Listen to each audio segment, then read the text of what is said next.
Si Aurora Pamintuan ay may 23 taon ng patay. Dapat ay buto na lamang niya ngayon ang natitira. Ngunit sa pagkabigla ng lahat, buong-buo pa ang bangkay niya. Isipin mo, hindi ko rin masabi talaga. Nakakapangilabot, no? Kasi sabi nila, yung namatay, no, since 1976. Isipin mo na lang, 23 years, nangyari yung ganito.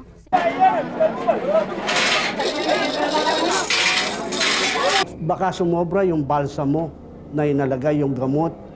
Kako naman, doon ba naman sa Ataol, nilagyan ba na ako ng balsamo?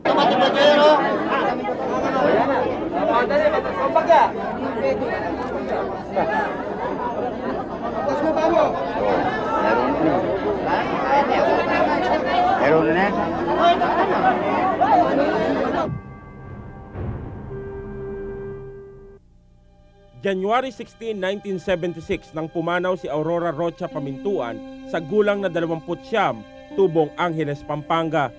Sakit sa puso ang naging sanhi ng kamatayan ni Aling Aurora. Nang nabubuhay pa si Aling Aurora, dati siyang trabahador sa base militar ng mga Amerikano sa Clark Air Base. Sa La Pieta Memorial Park sa Angeles, Pampanga, inilibing si Aling Aurora. Makalipas ang halos 23 taong pamamahinga, nagambala ang kanyang libingan.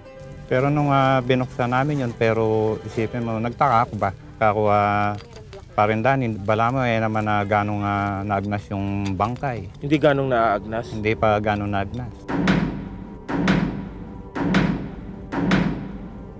Ika-13 ng Agosto ng taong kasalukuyan nang hukayin ang libingan ni Aling Aurora. At ito ang mga kuhang larawan ng kanyang bangkay.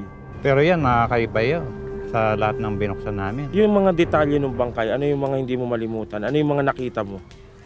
Buo yun. Saka hindi naman na yung katawan na, yung nagalaw. May amoy na? Konti lang yung amoy niya. Kumbaga, ano yung klaseng amoy? Sa mo inihalin tulad? Parang amoy ng? Yung, kumbaga sa yung ng hayop. Parang nabubulok na hayop din. Nabubulok na hayop. Mabahong mabaho. Hindi naman ganong mabaho.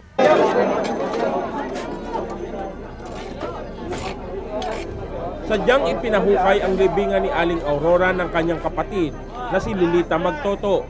Kinailangan ni Aling Lolita ang espasyo para sa paglilibingan ng kanyang pinatay na anak na si Eugenio.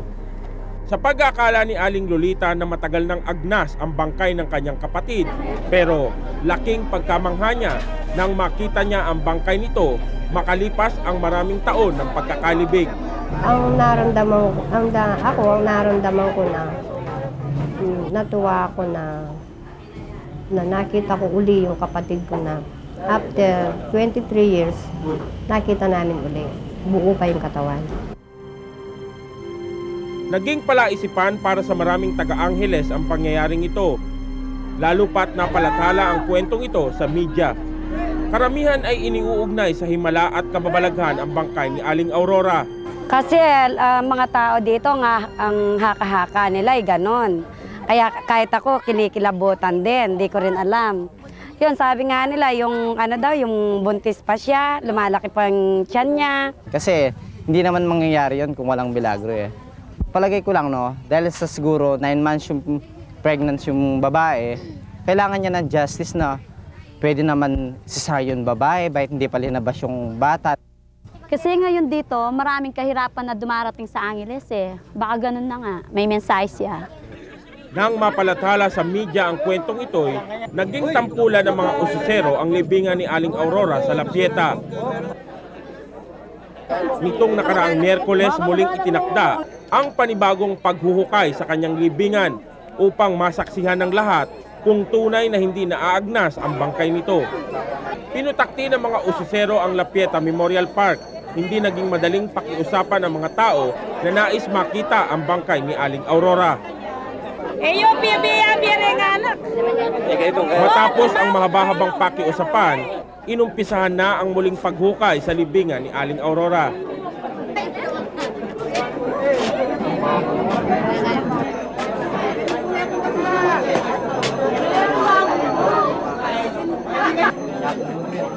Tama po sa salapat mo naman, baka nito. Maayos, tama po yan eh.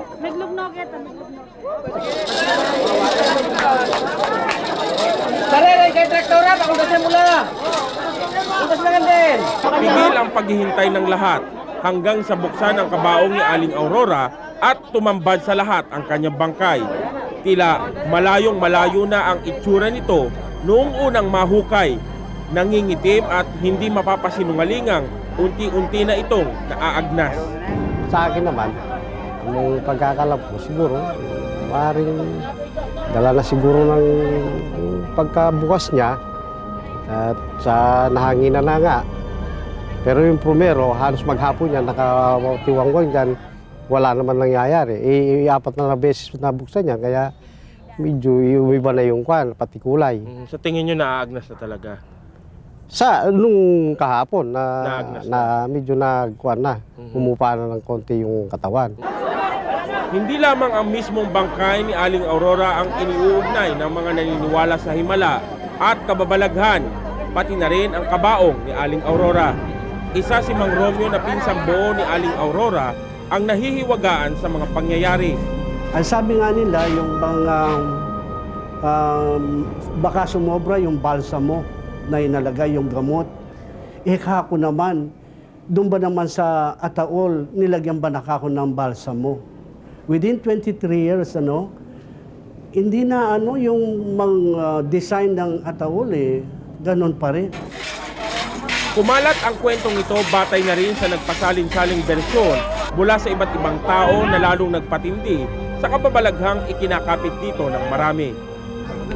Buo daw yung yung katawan, pero hindi ko nakita. Bali-balita lang. Hindi ko rin alam kung totoo o hindi.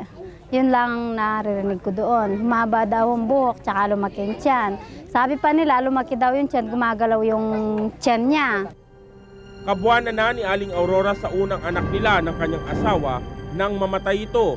Maging ang anak nito ay pinaniniwalaang may kakabit ngayong kababalaghan. May tumitibok sa tiyan niya. Baka yung batang yun ang nag-aano dyan, nagbibigay ng mensahe. Ganyan. Ayon kay Aling Lolita, maaari sanang mabuhay ang anak ni Aling Aurora sa sinapupunan nito noon kahit namatay ito sa sakit sa puso. Lalo pat kabuanan na nito ng mga panahong yaon. Noong una namin pina-hospital yan sa Dr. Makabali, sabi nila, mamili ang mga magulang ko kung alin ang gusto, ang anak o ang bata. Kaso po, hindi makapag-desisyon yung nanay ko at yung asawa niya. Wala ko silang pinili nun. Ang paiwatig lang ng aming pari-paroko ang baka sabi niya, ang sabi niya, magiging mga patron ng mga buntis. 23 taon ang nakalipas nang maihatid si Aling Aurora sa kanyang libingan at matuklasan na ang kanyang bangkay ay hindi pa naagnas sa mga taong nagdaan, tila iniugnay sa kababalaghan at kahiwagaan ang tungkol dito. Subalit baka naman may sagot ang mga eksperto tungkol sa pangyayaring ito. Para hanapin ang mga posibleng kasagutan sa mga iniuugnay na kababalaghan sa pangyayaring ito, binalikan ko ang puniraryang nagbigay ng serbisyo sa libing ni Aling Aurora. Ayon kay Mang Danilo, mahigit 28 taon na siya sa Pangilinan Funeral at namatay na daw ang imbalsamador ni Aling Aurora. Hindi naman namangha si Mang Danilo sa pangyayari tungkol sa di pagkakaagnas ng bangkay ni Aling Aurora. Now, Manong, ano ba yung mga dahilan para ma-preserve natin talaga yung isang bangkay at hindi talaga agad-agad maagnas? Yun nga, sa gamot. Sa gamot? Oo, maganda ang timpla ng gamot. Saka yung nagtatrabaho. Yung embalmer. O kasi naka-bolt yun eh. Pag hindi napasukan ng hangin yun, hindi makakukan, hindi masisira kagad.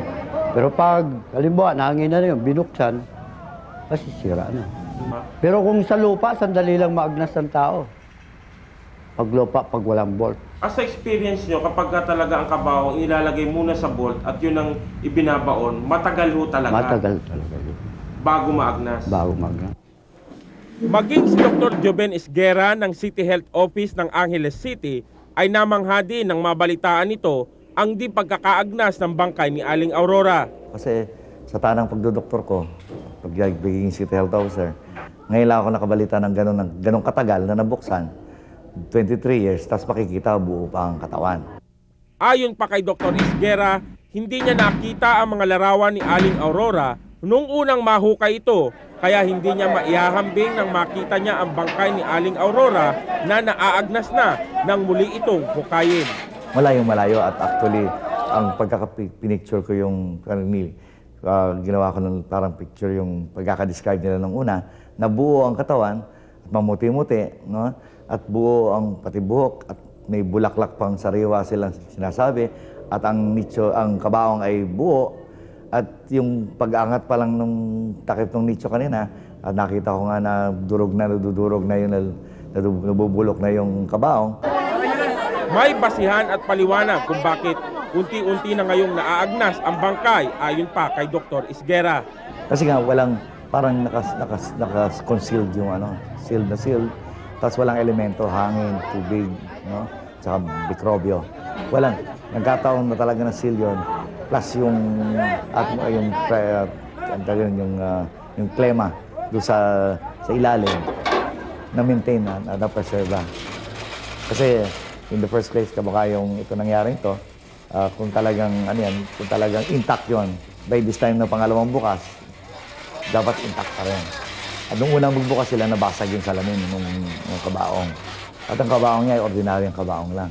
Dahil nga na-expose na sa elements. Yun lang talaga nun. Bali naagnas siya dahil sa pagka-expose sa elements, actually basa-basa. No?